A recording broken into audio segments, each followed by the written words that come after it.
ఈ ఏరియా మొత్తం మీరు చూడండి. అంతా సైట్ క్లియరెన్స్ అంతా కంప్లీట్ అయిపోయింది. దీనికి లెఫ్ట్ సైడ్ వైపు ఉన్న ఈ ప్లేస్ వచ్చేసి మహానాడు ప్రాంతం అనమాట. అలాగే ఇక్కడ ఒక పైలింగ్ మెషినరీ ద్వారా టెస్టింగ్ పైల్స్ అయితే కంప్లీట్ చేశారు. ఇంకా మెయిన్ పైలింగ్స్ కూడా స్టార్ట్ చేస్తారు.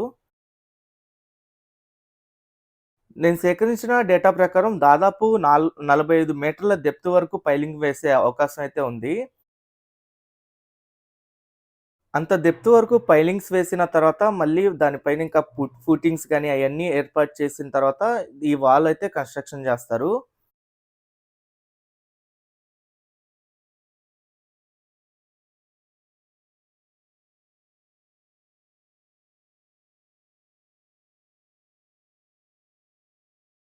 అలాగే దీనికి అయ్యే బడ్జెట్ కూడా నేను సేకరించిన